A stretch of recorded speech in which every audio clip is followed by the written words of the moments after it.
আওয়ামী লীগকে ঠেকাতে না পারলে দেশের অস্তিত্ব থাকবে না বলে মন্তব্য করেছেন বিএনপি চেয়ারপারসনের উপদেষ্টা সৈয়দ মোয়াজ্জেম হোসেন আলাল।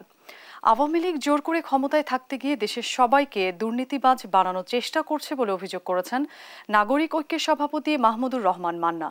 সরকার এখনও ক্ষমতা থেকে না গেলেও ক্ষমতা ছাড়তে হবে বলেও দাবি তার। বিএনপির সাবেক চিফ হুইপ ও চেয়ারপারসনের উপদেষ্টা জয়নুল আবদিন ফারুকের ওপর পুলিশের হামলার 14 বছর পার হয়ে গেলেও বিচার না পাওয়ার প্রতিবাদে জাতীয় প্রেসক্লাবের সামনে আয়োজিত প্রতিবাদ সভায় এসব কথা বলেন তারা। গণতন্ত্র, সাম্য, মানবিক মর্যাদা এবং সামাজিক ন্যায় বিচার সেই জায়গা থেকে যোজন যোজন মাইল দূরে রাষ্ট্রকে নিয়ে গেছে আওয়ামী লীগ। এদেরকে ঠেকাতে না পারলে, এদেরকে প্রতিহত করতে না পারলে বাংলাদেশের অস্তিত্ব বিপন্ন হয়ে যাবে।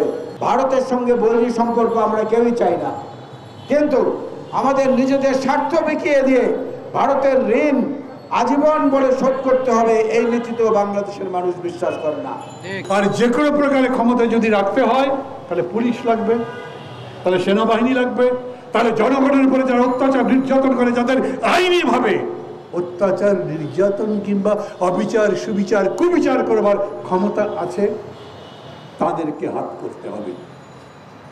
অতএব খুবই স্পষ্ট, এই সরকার পুলিশ বাহিনীকে লালন পালন করেছে। আমাদের ক্ষমতায় রাখো, বিনিময়ে তোমরা যা খুশি তাই করো।